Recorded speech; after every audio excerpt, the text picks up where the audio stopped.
Hello and welcome to Ula Tea Leaf Readings. My name is Lenore and tonight I'm going to be reading your tea leaves. This is a horoscope for Virgo.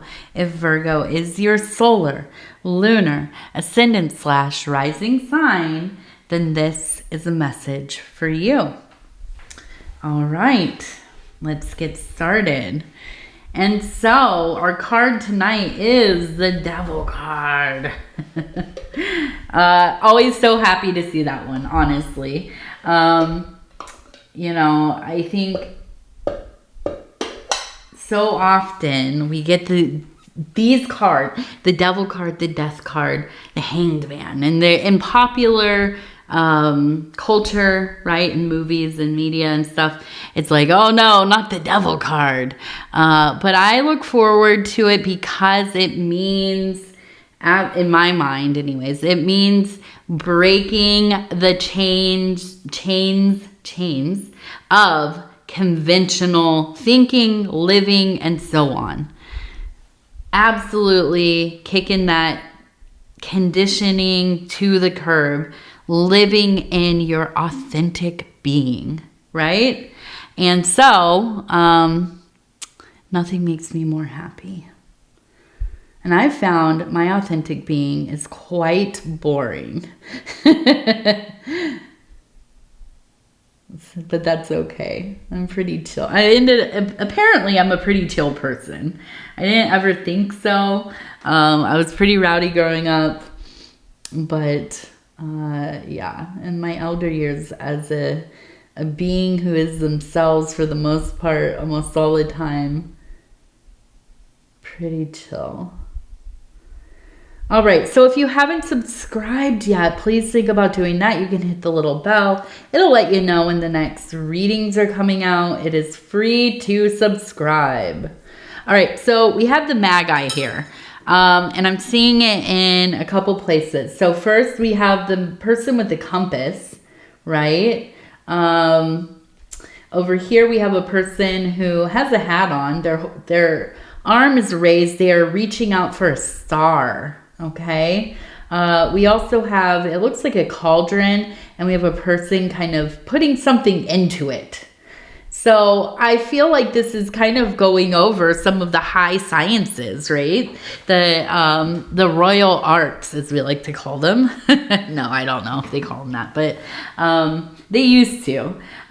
So this is divining. This is astrology. This is, magic, sorcery, and so on. And it appears to me that you have quite a plethora of abilities, interests as well. Okay, so things like astrology, you might be inclined towards them, towards the aspects of astrology, but it is not something that you just know how to do. It is very involved. A good astrologer is like a genius in my book. I mean, there's so much that goes into it. I cannot keep it straight. Even with notes and everything else, it's hard for me to figure this all out. I'm also not good with numbers or measurements. So, not exactly the one for me. But then we have this with the cauldron. It could be something like plant alchemy. It could be some form of what they call low magic. This is kind of folk magic, witchcraft, fetish, religion that is kind of mixed into a regional folk religion. Okay, so we see this a lot in the Caribbean or like in New Orleans with the Creole magic, and it's kind of composite with Catholicism or other forms of kind of colonizer religions and things. So definitely able to work in these modes, whatever it is for you. And I say this because we have the cauldron. So obviously you're thinking, okay, we can make potions, okay? But it could be any kind of like, what I don't love low and high magic. Now, high magic is more like ceremonial magic. And that makes it seem like it's like, you know, superior in some way. Oh, highbrow. But, you know, I don't know. I'm more prone towards the towards low magic. Yeah, I get my undies in a twist a little bit about it. I'm like, I don't like that. I need to think of another way of saying it, honestly. But then we also have, and this is where the magi really comes in for me. And this is the star, reaching out for the star. And as we know in the story of Jesus, when he is born, the three magi show up when the beautiful northern star, right, kind of is right there glaring in the middle of the sky. And so the magi is kind of other than just a traditional kind of occult practitioner or an alchemist or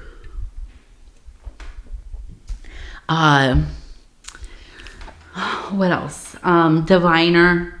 A magi is a very kind of, it would be more of a person who has studied things like astrology, definitely.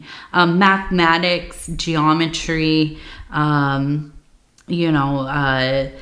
it could be alchemy as well. I said not an alchemist, but yeah, it could be an alchemist. These are kind of more of the science, the spiritual sciences that later in history kind of become the actual sciences, right? There was a period of time when, and it still is, right? To a large degree, although, you know, it's not really, nobody wants to say this. Not very many people anyways. Science and magic, or the esoteric, go hand in hand. Okay.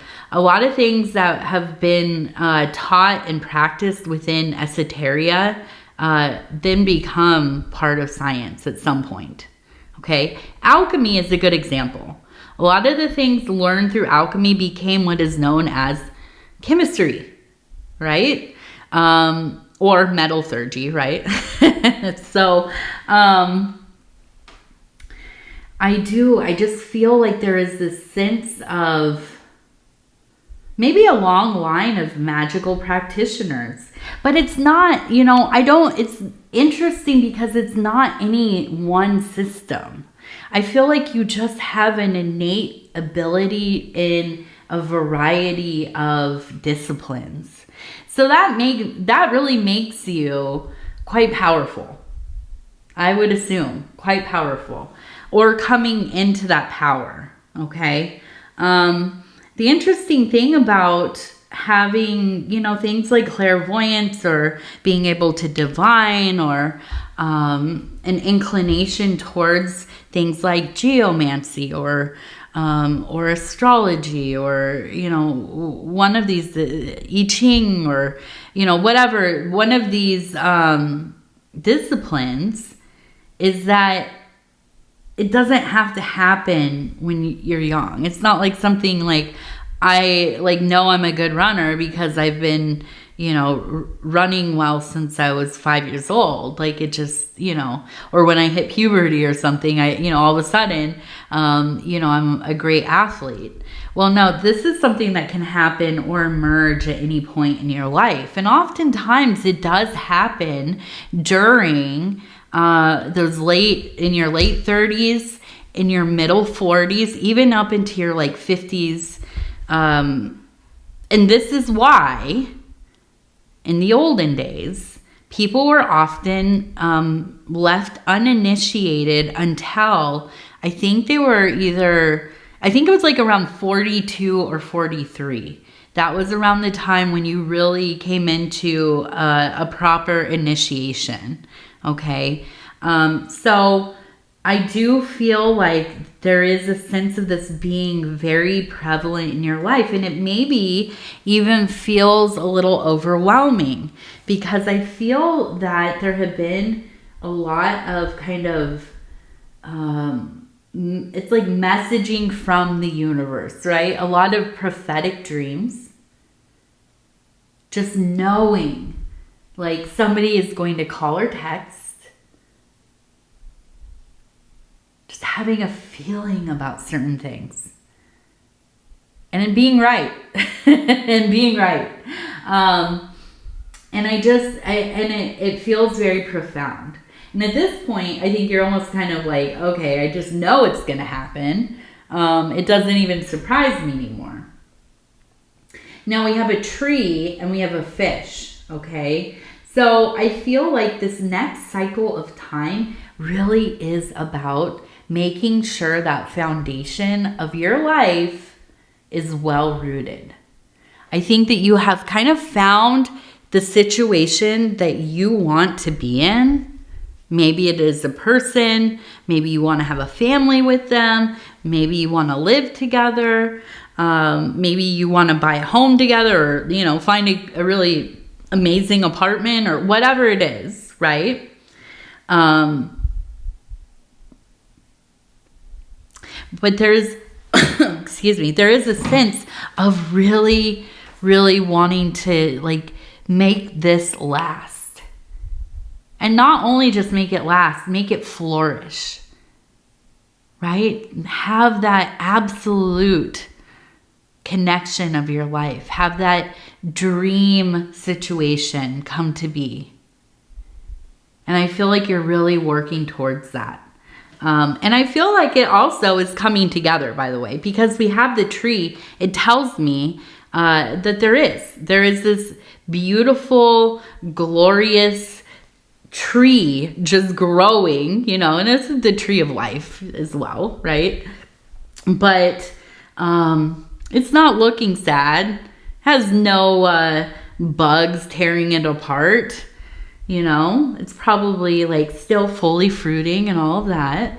So I feel like this is a time when everything kind of comes together. Or we're working towards that. We're realizing our goals one by one. Now, we also have the large fish. So to me, when I see the fish, it tells me resources, abundance, okay? Abundant resources. And this could be money. It could be, you know, emotional resources, psychic resources. But I do feel like because it's attached to this place where we know you're getting your life in the place that you want it to be, the money is also coming in. The funds that you need to have the life that you want, it's all aligning together. Okay? So when the opportunities start to reveal themselves, if there's like that second job, or you have like a gig you can do, or whatever it is, make sure that you are taking those opportunities seriously. Okay? I don't think this is just, you know, money raining from the sky, but this is opportunities for you to take. Okay? Now, let's see. What else do we have?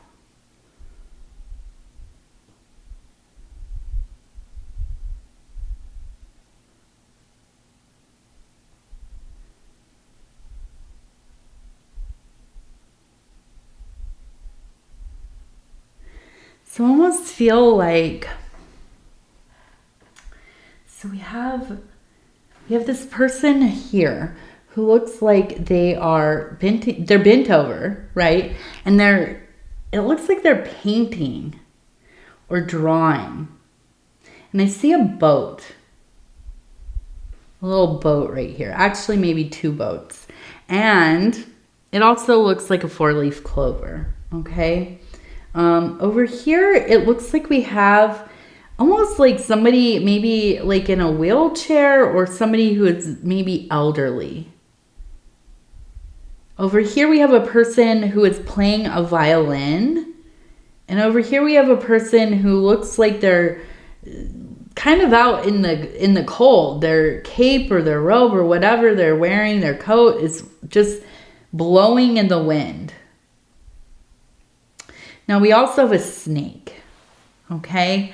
So I feel like there's almost a sense of trying to really do the thing that you want to do. Stay focused on the task at hand. Continue to put your efforts and resources into the thing that you're trying to make. And that is that you are trying to make luck in your own life. You're not going to wait around for things to be handed to you. You're going to make your own way. And you're going to make your own luck. Also, with the boat, trying to get it going, right? The boat to me is a movement of energy, not just stagnant or waiting around wishing for something. No, this is getting yourself prepared to get going. Now, I feel like in your life, though, there are these people who are kind of naysayers. I feel like you have one person who really, and I hate to say it this way, but I feel like it's a person who always comes around with bad news. They are the kind of person, it's always like they're in some huge ordeal. They have some terrible thing happening. They're always kind of complaining or blaming or whatever, right? Now over here, we maybe have somebody who is a little older. You might be taking care of them or, at least, to some degree, part of an effort to take care of. Maybe a mother figure, a father figure, an elderly relative. And I feel like in some ways it feels like a lot on you. Okay, it's a lot of responsibility. I don't think that you feel badly about being the person to be helping them. I think that you love this person. But I also feel like on some days when you're running out of time and, energy and kind of emotional and mental bandwidth, it feels like you're carrying the world on your shoulders. Okay?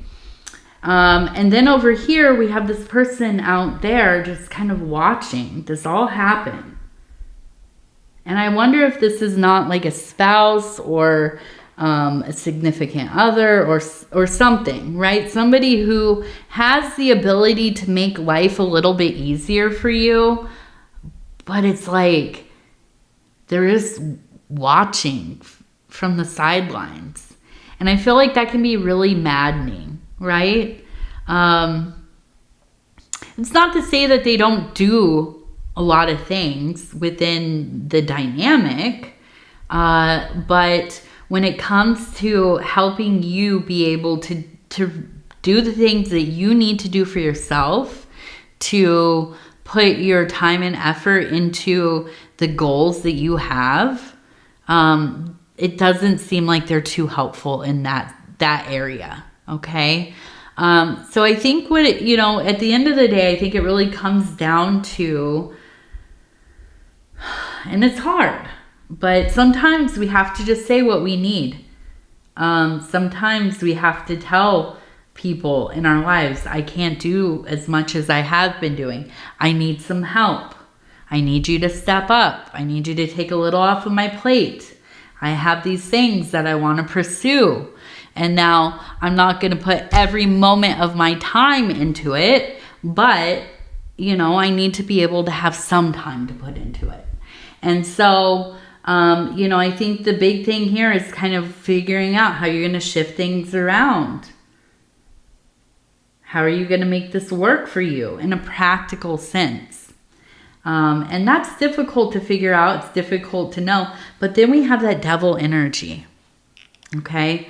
And, for better or worse, right? It is kind of sometimes the little bit of sauce that we need in our lives to help us realize that, this is the only life you have. And you better dang live it. Because if you are continually living in somebody else's story, or you are living in the service always of somebody else, and not living the life that you envision for yourself, there will be nothing but regret. So sometimes, yeah, we have to be selfish. Sometimes, yeah, we have to say, I can't do all of this. I need to do something for myself. I'm not willing to skip over the things that I have, you know, dreamt for myself. And I think that's a big part of what this is. It is about finding that fire that I know you have, and getting to creating, getting to that place where you are creating with it. All right, let's see. We have an H. We also have a 5 right here. We have an M.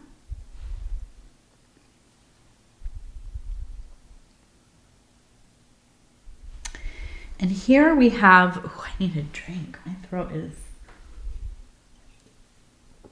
getting dry.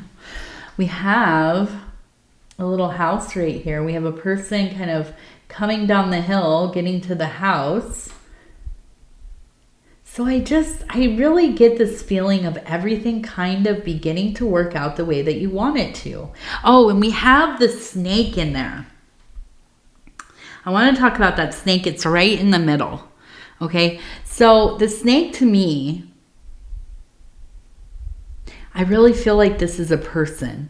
You got a snake in the grass, as they say. Somebody you trust, maybe a friend. It feels like it's probably a friend, stirring up some trouble for you, talking badly about you to other people. And I think that this is part of, you know, the thing that is distracting to you.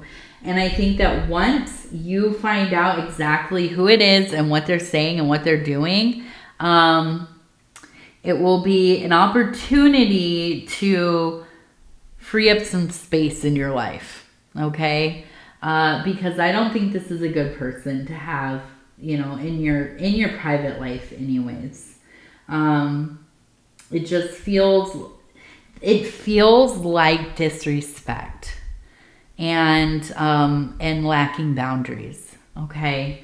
So let's get back to that. So I feel like coming down the mountain to the house. So yeah, getting home, getting to that home, to that tree we were talking about, you know, where you want to be, where you've put down roots.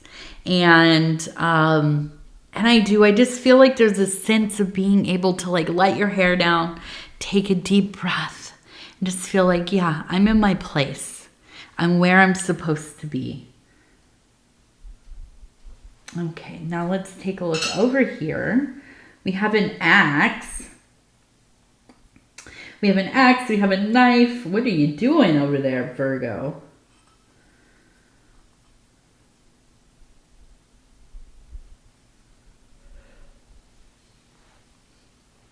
I did a little yawn. I'm sorry. This is like my 4th reading today. And I don't know what it is. It's so hot outside. It's really cool in my office. And I came in here. I felt sleepy immediately. I was like, my goodness, it feels like a nice little, like a, I don't even know, like a tomb in here. It's cold. And in the floor, you know, as you can hear, it's echoey. I haven't soundproofed my room like Paul. Shout out to Dove and Serpent Tarot, my husband Paul over there. Go check out his readings. And yeah, so anyways, his studio is soundproof. Mine is not. I have to get started on that. I want to paint the walls too. And oh my goodness, it does. It's like a mausoleum. That's what I was trying to think of. When you go into like one of those mausoleum rooms and where they have the people who have been cremated on the walls or in the walls or whatever. That's what this room reminds me. When I go in, it's all echoey and like, yeah, and cool. So anyways, we have an axe, we have a knife, we have, it looks like a carrot to me. So I feel like, yeah, cutting somebody out of your life. There's just somebody around with ill will. We also have the knife. So I feel like, you know, these, we can think of these as being, you know, whatever, but they are tools ultimately. And I do feel that I just can imagine you in this place where you're doing a lot of things with your hands. Now, as you know, whenever I talk about hobbies and stuff, especially during the summer, I'm thinking about gardening, you know, because I do garden. I do garden, so my mind is constantly there. And then we have that carrot. So I do feel like, yeah, if you have not had a garden before, please go make a little, like, even just get one of those little window boxes and grow, like, I'm trying to think, what's the best one? Well, here's one that's really easy and smells so good. Chamomile. Go and get some chamomile. You can get the seeds. You can get some places have the plants that are already started. Chamomile's not, maybe it's easy to find, maybe not. I can only find it in one place here. But I grow chamomile every year. And my husband, again, shout out to Dove and Serpent Tarot. My husband has never been able to grow anything until we, you know, met and moved in together. And I'm really into growing all my own herbs and everything, stuff I cook with. And he said, oh, I could never keep not even a succulent alive or whatever. And I said, come on, let's get out there. Let's go see. So now he has become the king of chamomile. He is so good at growing it. It's not super hard to grow. So if you have not grown anything before, go and try it. It is so good for the soul. It truly is. And chamomile, I think, is safe for pets. So if you have to do it like in the window, that will work. It loves to spread. So if you are doing it in a pot and you don't want it to get into, like, you know, I don't know, take over part of the yard or whatever, just make sure that you're keeping an eye on it.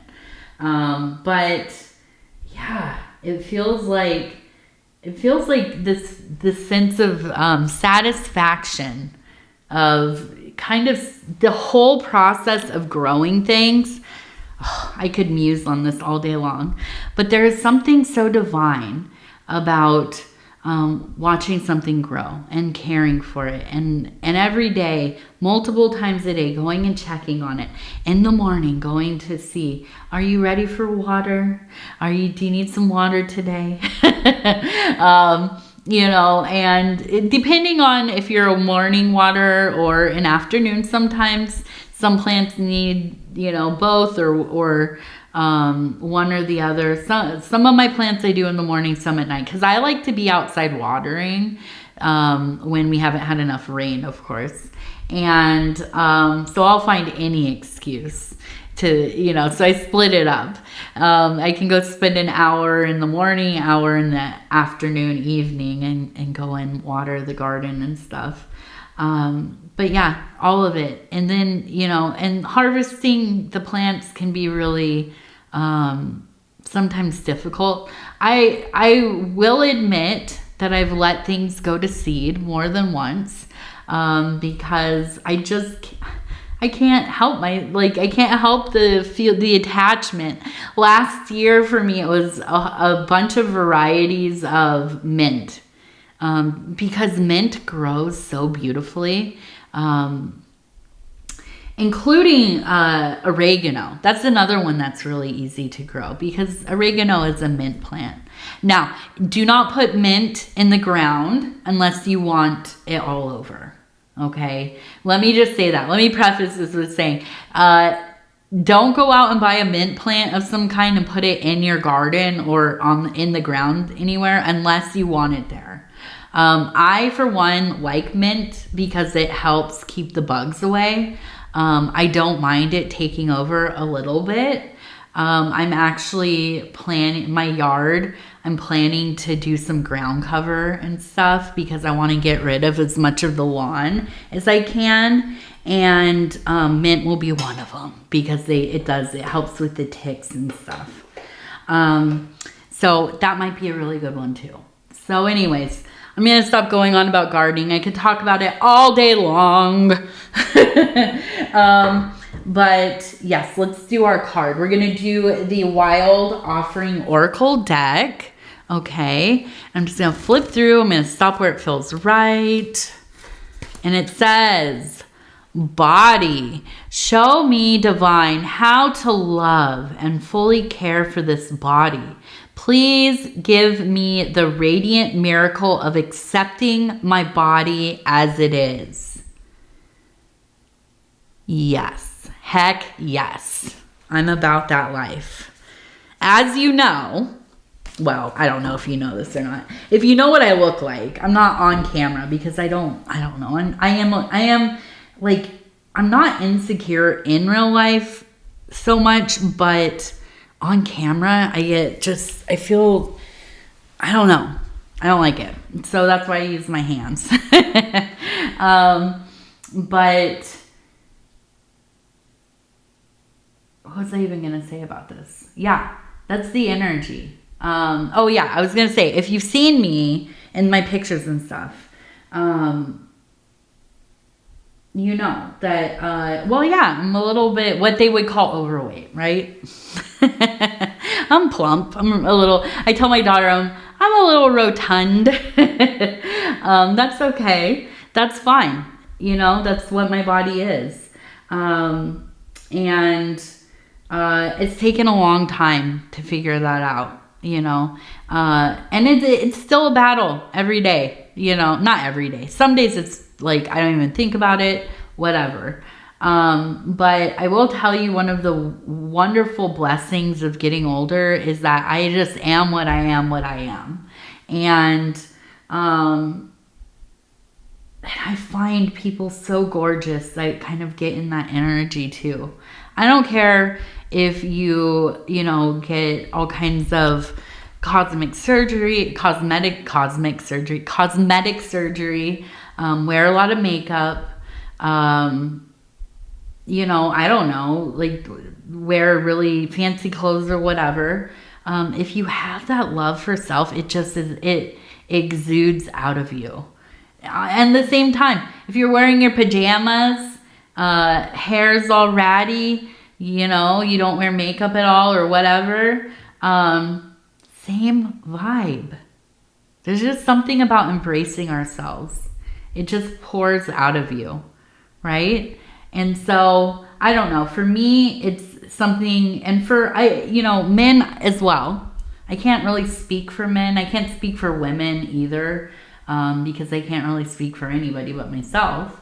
But I would say that the conditioning that happens to women, it's hard. It's a lifetime of work to figure out how to get rid of some of that.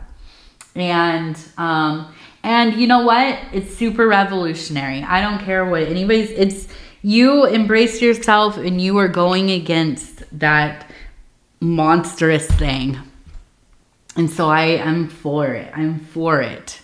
And, and bless anybody who is on, that road to self-love and embracing oneself. And, there's no right or wrong way to do it. Only you know if it's, real or not. And so, yeah, I love that energy. I definitely do. Okay, Virgo, I love you. Take care of yourselves, and we'll talk in just a few days. Oh yeah, if you haven't subscribed, did I do all that? I can't remember. If you would be so kind as to like the video, it really does help the channel. If you haven't subscribed yet, please think about doing that. Also, if you want to leave a comment, please do. Okay, I think that's it. Oh my goodness. I need a little nappy nap, I think. All right. I love you guys. I will talk to you later. Bye-bye.